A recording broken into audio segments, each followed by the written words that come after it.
Alright, students, let's go ahead and now revise the next chapter. The next chapter is advanced ruling. Everyone over here, we started learning GST with goods and service. Goods and service has to be supplied. Supply can be either interstate or intrastate. Interstate, what will happen?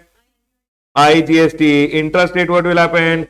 CGST. Once GST is levied, it has to be collected and paid by a taxable person. How will he collect, everyone? He will have to go ahead and calculate GST. GST is equal to value of supply into rate of tax. Once you know the value, you will prepare the tax invoice, credit note, debit note, and delivery challan. Now, once you go ahead and prepare tax invoice, debit note, credit note, and delivery challan, you will have to maintain your accounts and records, and you will send the goods to the other person with the help of e-way bill. Now, what will happen? Your liability will come. Liability comes at the time of supply. You will use your input tax credit. Remaining amount, you will make the payment and you will file your return. Listen to me very carefully. At any stage, if you have any confusion, government went ahead and told, not any confusion, government went ahead and told some questions. Those questions you can go ahead and ask to an authority which is known as an advanced ruling authority. Everyone over here now, what do you mean by an advanced ruling? An advanced ruling means a ruling taken in advance. Basically, for your query, you can go ahead and ask for a answer, and that is only known as an advanced ruling. So, a ruling taken in advance, which is basically a decision by the AAR, which is Authority for Advanced Ruling, or Appellate Authority for Advanced Ruling. Whenever they give a decision, that is known as a advanced ruling, right, everyone? So, advanced ruling starts with a applicant. Who is an applicant? An applicant can be a person who is registered or an unregistered person who is desirous of obtaining registration. So, if you are registered or unregistered, you can go for advanced ruling. Remember for your exam. Now, sir, whenever you want to go for advanced ruling, you can go only for certain questions, which is see the advanced ruling ka list. C means if you have any classification related issue, you can go for advanced ruling. Then applicability of a notification. R for sir, registration is required or not. L for liability determination. I for ITC. S for whether what you are doing is supply or not. And T for time of supply and value of supply. Always remember, a applicant can be a registered person or unregistered person. And if he has those questions which are basically, sir, CAR, car list. C, advanced ruling list. C means classification. A means applicability of notification. R means registration requirement. L for liability determination. I for ITC. S for supply. T for time of supply and value of supply. Right, everyone? Then the next one, he will go for a application. Application goes in GST ARA 01 along with a fees of rupees 5,000 under CGST. Similar amount is there under SGST. He will file the application on the common portal. Now the advanced ruling authority which is there, always remember it's a state-wise authority or union territory-wise. Means every state and union territory has one advanced ruling authority. Advanced ruling authority may those people who are there are two people. One person is a state CGST ka member, one is an SGST ka member, and these people are joint commissioner or above. Once they receive the application, they will forward it to the concerned officer. Concerned officer is a person who is concerned with respect to all the advanced ruling ka application. He will gather all the application regarding you and basically all the records relating to you, basically all the relevant records relating to you will be gathered by him, and he will go ahead and send it to the advanced ruling authority. So when they send the application, he will go ahead and forward all the relevant records. Now they will examine the application plus the record, and they will give an opportunity of being heard to me or my authorized representative or to the concerned officer and his authorized representative. Now after giving an opportunity of being heard, they will have two options. The advanced ruling authority has two options. Either they will go ahead and reject the application or they will admit the application. If they reject the application, there will be no fees ka refund which will be given. Always remember that. And they will reject for a reason. For your exam, please remember the reason for rejection will be if the question asked in the application is already pending or decided in any proceeding in case of the applicant. In my case, if that question is if a question which I have gone ahead and raised is already pending or it is already decided in any proceeding against me,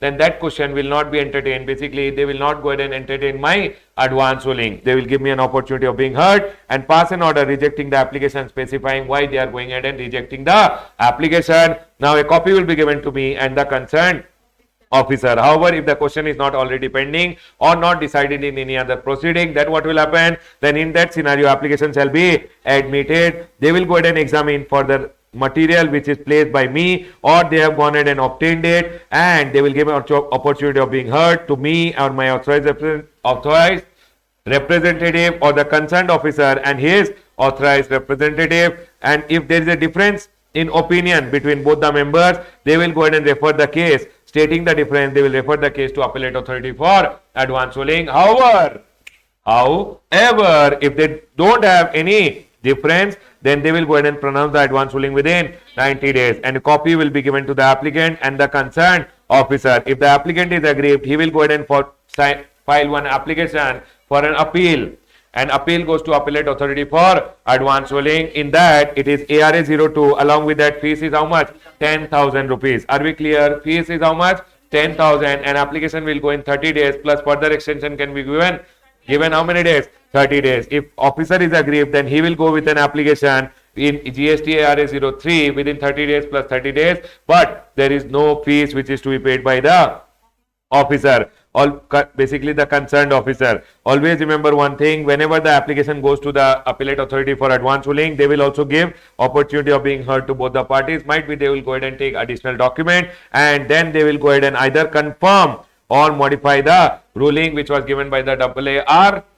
Either they will confirm it or they will go ahead and modify, and they will pass an order within how many days? 90 days of the reference, when there was a difference in opinion between the members of the AAR, or once you have filed the application within 90 days, they will pronounce the advance ruling. Now, copy will be given to you, the concerned officer, your jurisdictional officer, and the AAR authority for advance ruling. Always remember one thing: if AAR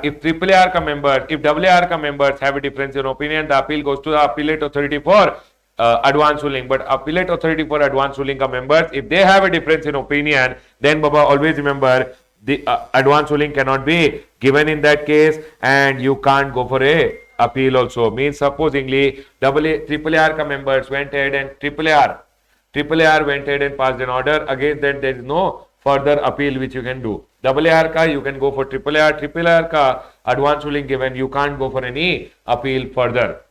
Now, sir, this person will go ahead and do what?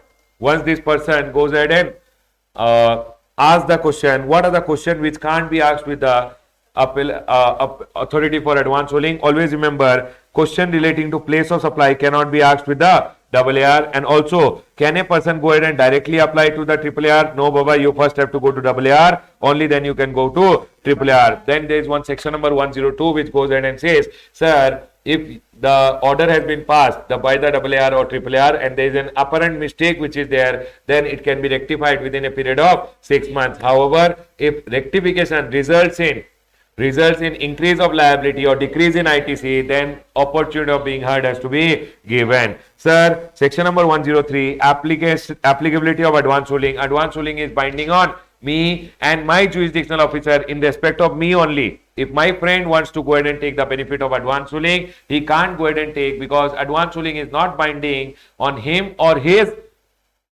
jurisdictional officer. In application for advance ruling, always remember, advance ruling is binding. Once the advance ruling is given, it is binding on applicant and his concerned or jurisdictional officer in respect of the applicant only, unless there is a change in law, fact and circumstances supporting the original advance ruling. Sir, if you have gone ahead and taken the advance ruling by fraud, willful misstatement or suppression of fact, then the advance ruling is void ab initio. Sir, what are the powers of AAR and AAR? Always remember, the power are discovery and inspection, enforcing attendance of any person and examining him on oath. Sir, issuing commission and compelling production of books and other records. They have all the powers of a civil court under the Code of Civil Procedure.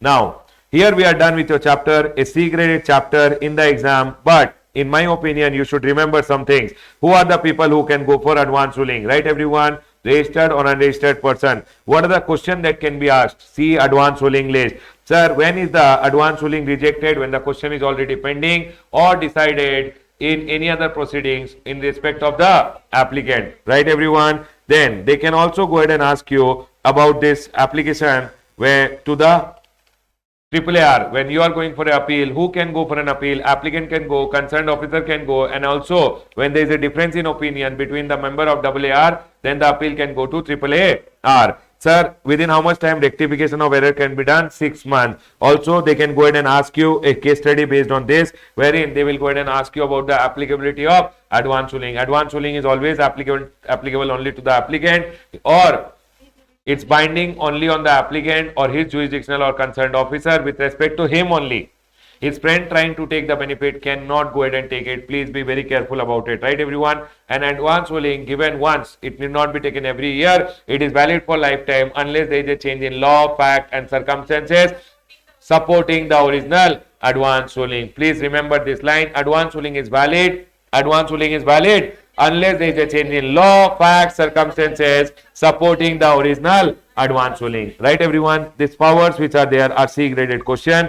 I will go ahead and conclude all my discussion on the chapter of advance ruling over here. Congratulations people.